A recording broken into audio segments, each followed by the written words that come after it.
प्यारे दोस्तों, मैं आप सभी लोगों को एवरीथिंग ओके यूट्यूब चैनल की तरफ से एक बहुत ही सनसनी वारदात घटना आपके सामने पेश कर रहा हूं। शायद ये घटना सुनने के बाद आप अपना आपा खो सकते हैं। आइए घटना को हम शुरू करते हैं। पापा पीरियड्स में हूँ, फिर भी नहीं पसीजा पिता का दिल। 5,000 रुपए में दरिंदों को परोस दी अपनी लाडली बेटी को। इस घिनौने अपराध में लड़की की अपनी नानी भी शामिल है। पुलिस ने पिता और नानी समेत 12 आरोपियों को गिरफ्तार किया है। ये रिपोर्ट जनवरी 2026 की वास्तविक घटना पर आधारित है, जिनमें नामों को गोपनीयता के लिए कुछ जगहों पर मैंने संरक्षित रखा है। विस्तारित रूप में परिवार की पृष्ठभूमि, घटना का क्रमबद्ध वर्णन करूंगा। आइए शुरू करते हैं हम घटना को। भारत में पिता को बच्ची का सबसे बड़ा रक्षक माना जाता है। शास्त्र कहते हैं, पिता स्वर्गा, पिता धर्मा, पिता ही परम तपा। लेकिन कर्नाटक के चिकमंगलुरु जिले के बिरूर होबली नागवा गांव के दिसंबर 2024 की ये घटना इस विश्वास को चूर चूर कर दिया है। एक 16 वर्षीय नाबालिग लड़की, जिसकी मां 6 साल पहले बीमारी से चल बसी थी, अपनी पूरी पढ़ाई पूरी करने के दौरान बेटी पिता के घर लौटती है। उसे उम्मीद थी कि अब पिता का कंधा मिलेगा, लेकिन पिता ने उसे महज 5,000 रुपए के लालच में देह व्यापार के दलालों के हवाले कर दिया। इस साजिश में लड़की की अपनी नानी भी पूरी तरह शामिल थी। पुलिस ने अब तक पिता, नानी और मुख्य दलाल भरत सेट्टी समेत कुल 12 लोगों को गिरफ्तार कर लिया है। ये मामला पोस्को एक्ट, भारतीय न्याय संहिता और अनैतिक यातायात निवारण अधिनियम के तहत दर्ज किया गया है। चिकमंगलुरु के एसपी जितेंद्र कुमार डायमा ने कहा, जांच जारी है, गिरोह और सदस्यों को जल्द ही पकड़ा जाएगा। ये कहानी सिर्फ एक परिवार की नहीं, बल्कि पूरे समाज के नैतिक पतन की कहानी है।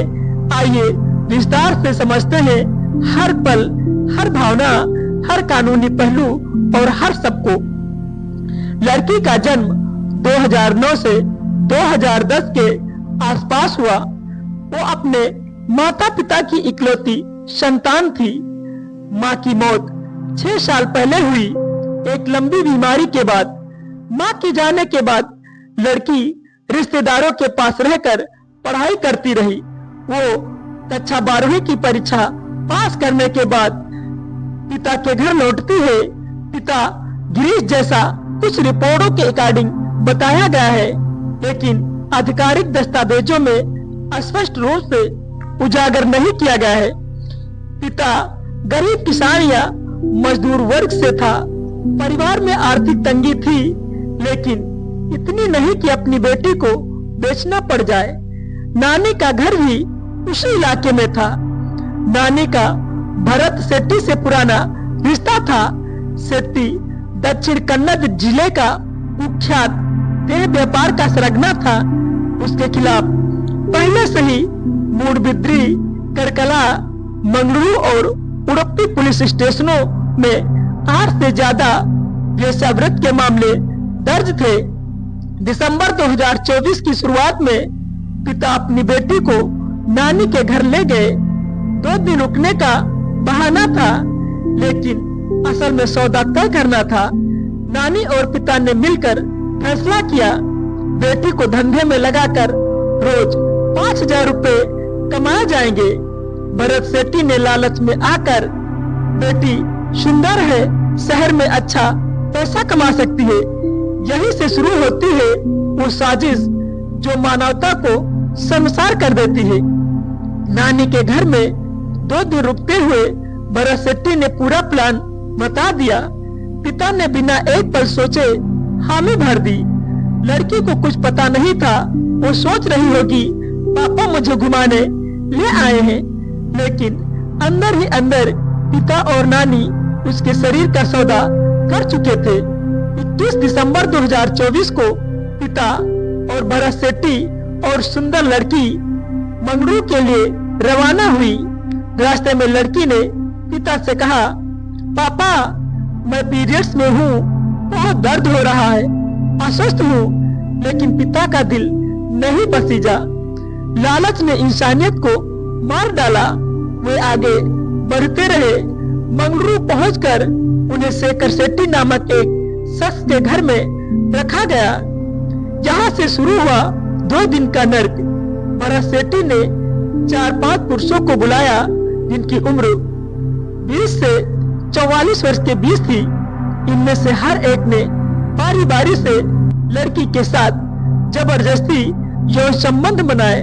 लड़की रोई, चीखी, अपनी उम्र का हवाला दिया, भीख मांगी, मैं नाबालिग हूँ, मुझे छोड़ दो।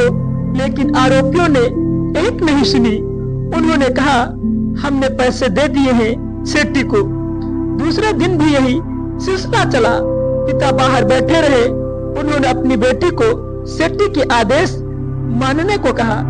लड़की ने आत्महत्या की धमकी दी तो आखिरकार 23 से 24 दिसंबर के आसपास उन्हें गांव के पास छोड़ दिया गया। तो 26 दिसंबर को चिकमंगलुरु के घर पहुंचे। घर पहुंचकर लड़की 2 दिन तक चुप रही। 28 दिसंबर को उसने अपनी आंटी को सब कुछ बता दिया। 29 दिसंबर को बिरूर पुलिस में शिकायत दर्ज कराई गई। लड़की ने पुलिस को विस्तार से घटना को अंजाम दिया। पिता और नानी ने मिलकर सौदा किया। रास्ते में पीरियड्स की बात बताई, लेकिन कोई नहीं माना। मंगलुरु में 2 दिनों तक 4 से 5 पुरुषों ने बारी बारी से बलात्कार किया। पिता ने हस्तक्षेप नहीं किया, उल्टा सेठी के कहने पर चलने को कहा। पैसे के लेन देन की बात भी सामने आई।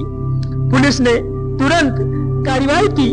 पहले 4 लोग गिरफ्तार हुए, पिता, नानी, भरत सेठी और एक अन्य लोग। बाद में और लोगों को पकड़ा गया। कुल 12 लोग। लड़की को बाल गृह में शिफ्ट कर दिया गया। वहाँ उसे काउंसलिंग और सुरक्षा दी जा रही है। तो दोस्तों, इस प्रकार की घटना समाज में जो व्याप्त है, ये सिर्फ एक घटना नहीं है। भारत में हर साल हजारों ऐसी घटनाएं होती हैं जो एनसीआरबी की रिपोर्ट 2024 के अनुसार पोस्को के तहत लगभग 40,000 मामले सालाना कर्नाटक में बाल यौन शोषण के बढ़ रहे हैं। गरीबी, अशिक्षा, परिवार टूटना ये मुख्य कारण है। यहाँ पिता ने बेटी को कमाई का साधन समझा, नानी ने पोती को बेचा। समाज में महिलाओं को संपत्ति मानने की मानसिकता अभी जिंदा है। मीडिया ने इसे घिनौना अपराध कहा, लेकिन असल में यह पितृसत्तात्मक समाज का चेहरा है। दोस्तों, ऐसी ही घटनाएं अगर आपको पसंद है तो मेरे एवरीथिंग ओके यूट्यूब चैनल को सब्सक्राइब करें, बेल आइकन को प्रेस करें, वीडियो को लाइक एवं शेयर करें। Thanks for watching my dear.